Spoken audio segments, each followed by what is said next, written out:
Good morning, Pilipinas. Una sa lahat, ako ang magbigay sa lahat ng aking kasaysayan ako habang nalulung sa isa kapag mahal sa isang babae nga dapat kong mamahalin habang ako ay may hininga pa sa mundo. Ingon nini, ang kasaysayan nga naguluhan na biktima sa gugma si Ernesto Abanalo sa kanyang buong pagmamahal nga walang labis at walang kulang sa kasaysayan sa kanyang kinasama. Ingon ba niini ang pagmamahal sa isang tao nga nagmahal ng tapat ng lubusan sa mga kwento ng kasaysayan sa nadaanan sa aking kinabuhi sa lahat ng kapwang Pilipino nga handang humamon dito sa ibabaw sa mundo. So guys, isa-isay ko sa inyo ngayon nga morning no. Ang kasaysayan sa sobra ko kasing kapagmahal. At hindi ko lubos isipin sa aking buhay na ako ay sa kasamaang palad at naligaw ng tamang landas ang minahal ng kasaysayan sa aking buhay. So guys, itago ko na lang ito sa kasaysayan sa totoong kwento nga nakabaon sa aking mga puso at hindi ko man hangarin sa aking buhay nga ganito ang madaanan no, sa year 2014. Habang ikasama ko ang isang babae nga tapat ko sanang mamahalin.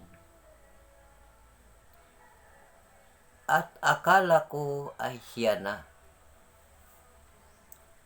Siya na ang makapapasaya sa aking mga puso kasama na ang aking kaisipan. So mayroon pa pala nga mga pagsubok nga habang na nagsama kaming dalawa, dito ko nalaman ang kasaysayan nga mahirap pala ang tao nga magmahal ng lubusan kahit maliit ay hindi na siya magtira sa kanyang sarili. Una sa lahat sa naaguman sa mga yugto sa aking mga kwento. At nakabaon man ang aking mga puso sa kalungkutan sa pagmamahal ng isang babaeng ito, nga hindi ko lang pwedeng ibigay ang tama ang kanyang mga pangalan.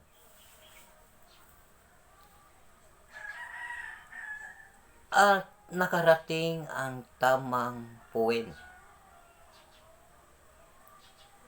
nga sa panagsama namin nga ako ay namurag-muragan na. Katulad lang ang aking buhay habang ako ay natutulog. Nga sinamahan ako sa mga maraming panaginip at naligaw man landas ang aking panaginip. Apan ito ay naging totoo.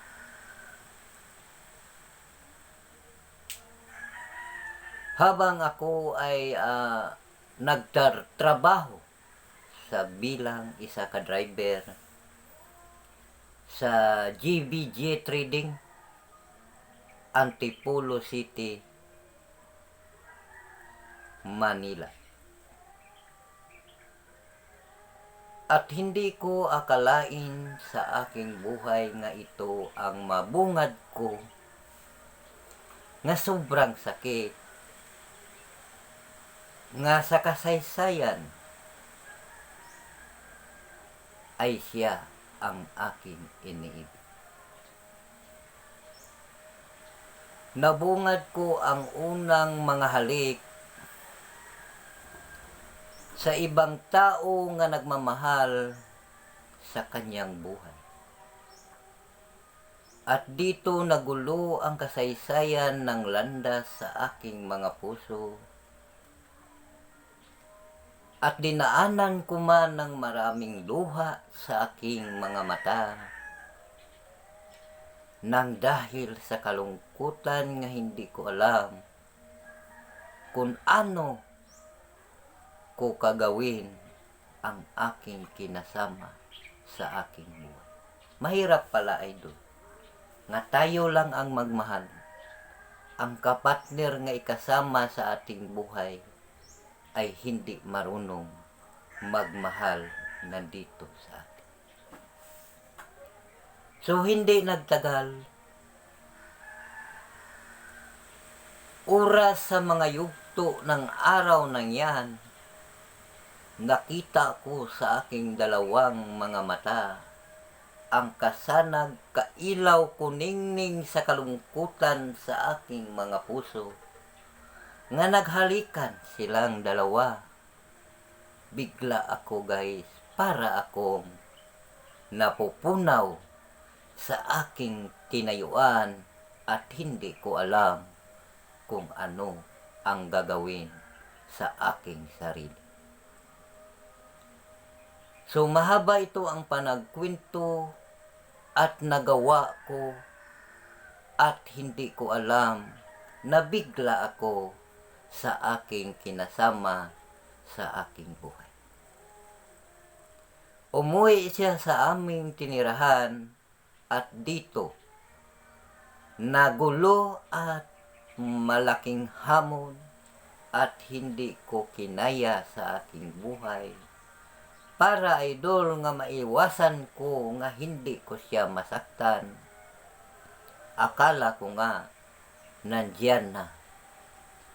Banda ang pinakadulo ang aming pagmamahal dito sa mundo. Thank you so much sa lahat ng nanonood sa mensahe ko ngayon. Nga umaga sa lahat ng nagmamahal ng lubusan, ako pala si Ernesto Abanalo Lapot. Pumuluyo sa Barangay Victoria City, Negros Occidental. Naging sulod bilang kunting creator at naging vlogger sa Victorias para maraming tao makaalam at matuto sa aking mga kwento.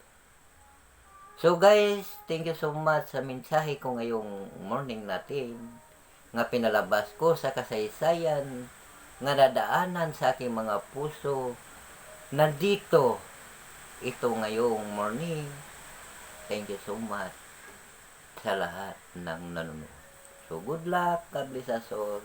Mabuhay tayo lahat ng kapwa Pilipino. So ang mensahe ko sa minahal ko nga ay parang hindi nagmamahal nandito sa akin, ibigay ko lang sa inyo ang pangalan.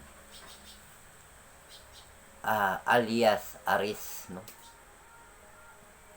Nga nagmamahal nandito sa aking puso, parang ginawa lang niya ako ng isang laruan nga pagkatapos iiwan man lang ako nga walang halaga sa kanyang buhay. Good luck! Bye-bye.